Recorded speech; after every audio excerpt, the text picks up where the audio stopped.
Bonjour à tous, bienvenue sur la chaîne des terres à bâtir. Aujourd'hui, sujet de la vidéo, ce qui va changer à partir du 1er janvier 2022 pour la construction, bien évidemment. On ne va pas parler de la hausse du SMIC ou du timbre-poste, on va voir tout ce qui se rapproche de près ou de loin à la construction. Premier point, la RE 2020 qui va remplacer la RT 2012. C'est quoi? C'est la réglementation environnementale des bâtiments neufs qui va venir remplacer la réglementation thermique 2012.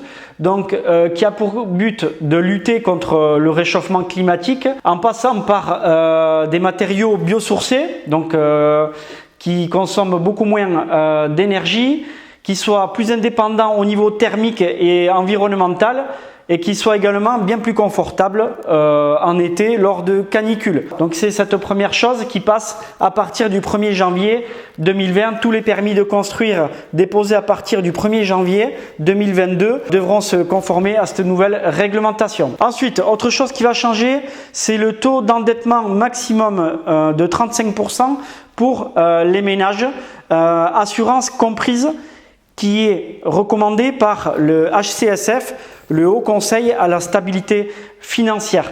Donc c'est vrai que ce Haut Conseil à la stabilité financière préconise de désendetter les ménages au niveau projet, construction ou achat immobilier, du coup en mettant un seuil à 35%, assurance comprise. Il y a également la durée d'emprunt qui va être avec un maximum de 25 ans, avec une dérogation de 2 ans de plus pour tout ce qui est construction neuve, VFA ou construction de maisons individuelles.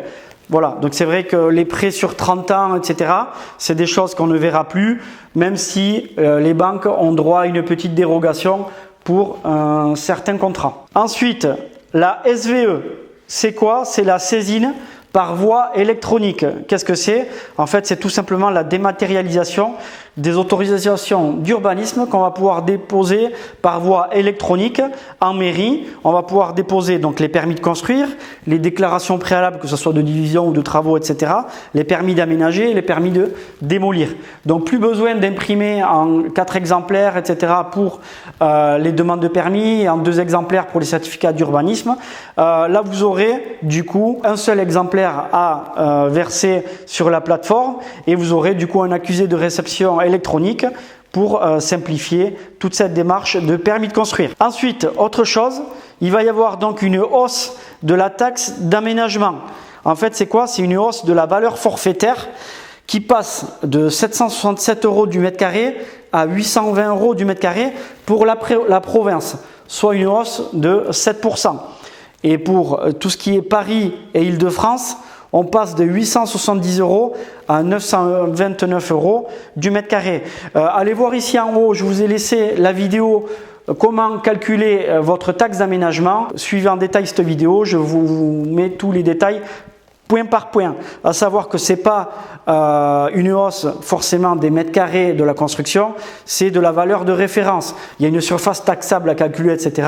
en amont et des pourcentages communaux. Allez voir la vidéo, elle est très bien faite. La taxe d'aménagement, elle se déclenche pour toutes les constructions qui font plus de 5 mètres carrés et également plus de 1,80 m de haut. Donc tout ce qui est abri de jardin, cabanon qui font plus de 5 mètres carrés et 1,80 m de haut est comprise dans cette hausse de taxe d'aménagement. Voilà, j'espère que cette vidéo vous a plu. Tous les points qui arrivent en nouveauté pour cette année. Je vous dis à très bientôt. Ciao, ciao.